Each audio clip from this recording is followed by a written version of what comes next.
So Baktria has been confirmed as a playable faction by CA. I'm not sure exactly when they're going to be released. I would assume it's sometime before December 12th, which is when the Caesar and Gaul expansion pack is slated to be released. I wasn't sure I was actually going to do a video on the Bactrian faction yet because they are not officially in the game. But at this point, I'm about 99.8% sure that this will be their final unit roster. So I decided I was going to go ahead and do a faction unit overview of what they're really capable of, how they might fit into the multiplayer metagame. For those of you who are wondering how I even have access to Baktria or Galatia, like I have on screen right now, I'm using the Playable Factions and Custom Battle with Faction Traits mod by Azarvakhsh and Haterade, and the link to that mod will be in the description below. Now, the Bactrian faction is very interesting in that they're a lot like the Seleucids. They have a blend, a very nice blend of Hellenic and Eastern units, and they also have Indian armored elephants. Unfortunately, the Indian armored elephants were the only Indian unit they have. Historically, I believe they did hire mercenaries and recruit many troops from India, and so their unit roster perhaps isn't quite as varied as it should be historically. But regardless, I do think they are going to be a very strong faction. They have a worse infantry selection than the Seleucids. If we look at their melee infantry, they really only have one even remotely decent sword infantry unit, which is the Thorax Swordsman, and they don't have a lot in the way of spears either, or pikes. Thorax Pikeman is their best pike unit as well. But they make up for this fact in the fact that they're able to bring horse archers, which the Seleucids do not have, and is very interesting because I don't think there's a single Hellenic faction in the game that has access to horse archers. So I think that does give them a leg up on maybe other factions in the game. I do think it's kind of ironic because when I did a faction overview of the Seleucids, I was saying that I thought the Seleucids would be a very, very strong faction. And that was around patch 4, I believe. And now that we've gotten to patch 7, the Seleucids and presumably the Bactrians as well, because of how similar their unit rosters are even more powerful because of how strong armored elephants have become. How they're basically able to just truck through any unit in the game at the moment. And so, I think the ability for Baktria to bring Indian armored elephants gives them a really big leg up, and the fact that they have access to cataphracts, horse archers, and some other pretty cool units as well. So let's go through. I have a couple units already selected right here. Just look at exactly what these guys are capable of doing, and then after I've talked a little bit about it, we can go to the battle and you can actually see them firsthand. Now with this mod, Baktria, the faction, is not actually released. Like if we look at the faction roster, we have the Bactrian nobles, which presumably have the exact same unit roster because for all the other nobles they have the exact same unit roster as their counterparts.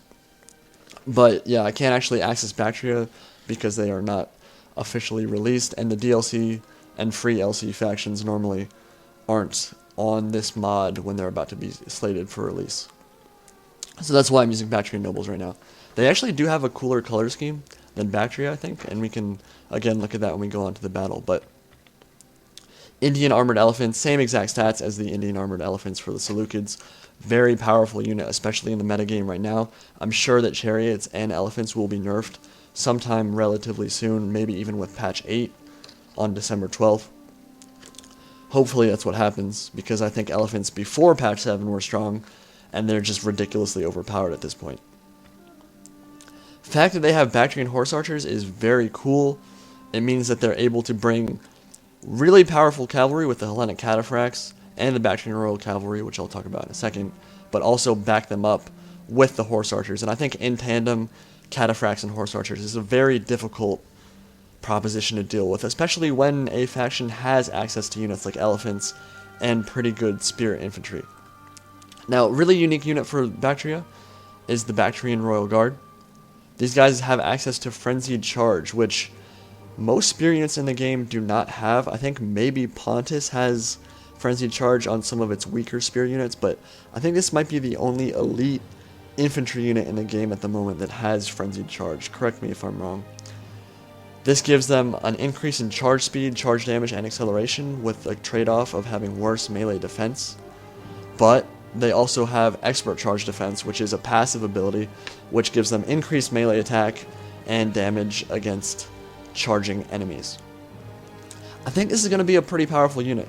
A lot like Shield Bearers, pretty strong in melee, very tanky, very survivable. 95 armor obviously is always going to be able to block a lot of damage and keep your guys in the fight for a very long time. I'm not sure how often they'll be used, because I think that the core of many Bactrian armies is going to revolve around bringing Bactrian Royal Cavalry, Hellenic Cataphracts, Elephants, and Horse Archers. I think having a mobile army core with them is very important, but we'll kind of have to see what tournament players decide to use with them when they are actually officially released. Bactrian Royal Cavalry is another unit that I think is really cool, and you'll see them in a couple minutes here, but they have some really cool palm fronds on the back that make them look very unique, which is always a nice feature. But as a cavalry unit, I think they will perform very, very well. If you look at the differences between Hellenic Cataphracts and Bactrian Royal Cavalry, there really aren't too many differences in their stats. It's important to note that the cost difference between them is 860 for the Bactrian Royal Cavalry and 1030 for the Hellenic Cataphracts. So Hellenic Cataphracts are almost 200 more talents. They do have 25 more health than the Bactrian Royal Cavalry, and they do have 2 better melee defense and 30 better armor. So obviously Hellenic Cataphracts are a stronger unit, but cost-wise, I think the Bactrian Royal Cavalry are very cost-effective. If you look at how strong they are in melee, and that they have the exact same melee attack, the exact same weapon damage, the exact same armor piercing, and very similar melee defense as well. So I think you'll see Bactrian Royal Cavalry a lot. Very good unit. And those are pretty much the unique units for Baktria. I think they only have 2 or 3 unique units. Indian Armored Elephants aren't technically unique because the Seleucids have access to them as well. They also have the Bactrian Noble Horse, which is a lot like the Median Cavalry. It's kind of mid-tier cavalry. Pretty good for chasing down archers, pretty good for hammer and anvil, but you don't want to send them first into a cavalry engagement because they will lose to heavy shot cav or heavy melee cav. They do have a very nice selection of missile infantry with elite Persian Archers, good selection of Peltasts, some Persian light archers, and Eastern Slingers as well. Already talked about the shot cavalry, and they have access to regular Indian war elephants as well. So most of these units, very similar to what the Seleucids have. Again, they don't have the elite tier pikes, they don't have the elite tier swords, but they do have an elite tier spear infantry, which the Seleucids do not have access to, other than the shield bearers, which are honestly pretty a comparable unit. So overall, maybe the Seleucids are a better faction right now, but again, they don't have access to horse archers, so that is kind of an interesting thing about them. So we're going to go to the battle now, and I can just show off some of the units, and you guys can see if you think you'd be interested in playing them in a campaign or on multiplayer. So I'll see you in a second.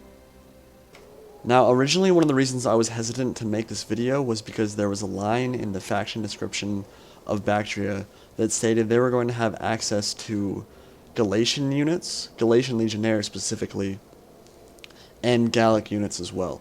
And I thought this was pretty interesting, and I did not believe that it was historically accurate.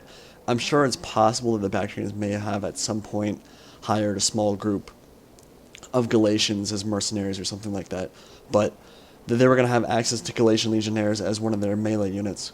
And this didn't seem right to me. But I confirmed today, Jack Lusted confirmed on one of the posts on the forums, that the Bactrians will not have access to Galatians or Gallic units at all. So some people might be happy about that, some people might be sad about that, but overall I think that's more historically accurate. Probably a good thing that they didn't make it into the game. Obviously the Galatian unit, or the Galatian faction themselves, are coming out in the Caesar and Gaul DLC, so they will have access to Galatian Legionnaires, so we will still get to see those units, but Bactria does not have access to them. As for the Bactrian Royal Guard, here they are. Fight very similar to a hoplite faction. I'm not sure if the shield they're using is the hoplon, and I don't think they have access to hoplite shield wall or phalanx formation. But they did traditionally use bronze armor and the Phrygian helmets that you see here. Not sure if I'm pronouncing that right. They do have pretty cool looking crests and nice cloaks. And they were traditionally armed with the Copus and the Dory stabbing spear, I believe.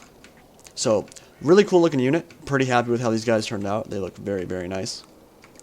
Elite Persian Archer look very similar to what the Parthians are able to bring. The Bactrian Noble Horse. This is the mid-tier cavalry for them. They are pretty unique looking. Have the palm fronds on their back, symbol of the Bactrian house. I think they're very, very good looking units. And I think they kind of do fit the, okay, no, this is the Bactrian Royal Cavalry, yeah. They are going to fit pretty well into the metagame, I believe. They're very strong, especially for their cost. And I think they're going to be a really nice complement to Hellenic Cataphracts. If we keep going down the line here, here is the mid-tier cavalry, Bactrian Noble Horse. Get a good look at them. The Bactrian Horse Archers, which I think are using Linoraks. I might be not pronouncing that correctly, but it's the hardened cloth as their armor. And I think that any faction that has access to horse archers and the other unique units like elephants and strong spears and cavalry can be a very viable faction. So the fact that they have horse archers is probably the thing that sets Baktria apart the most. And then Indian armored elephants, of course, these guys are absolute tanks. Will shred any unit in the game one-on-one, and if you get a hammer and anvil charge off, game's over, basically, with these guys. Really cool unit. And obviously the Hellenic Cataphracts, which the Seleucids also have access to. I really like this color combination. I like it more than the traditional Baktria. Original Baktria has blue and red, and they look great, don't get me wrong, but I think the red and white with the Bactrian Nobles is cooler. So if I ever did play a co-op or head-to-head campaign with Baktria, I'd probably try to download this mod and use this color combination because I just think it looks a little bit better, but that's just my opinion. Anyways, if you guys have any questions about the faction, how they play, or anything else, please let me know. I am going to try to get some replays with 50 Bomb, where I'm using some of the DLC factions, and I honestly am going to do a lot of content with this mod, I think. I think having early access to factions that haven't been released yet is pretty cool.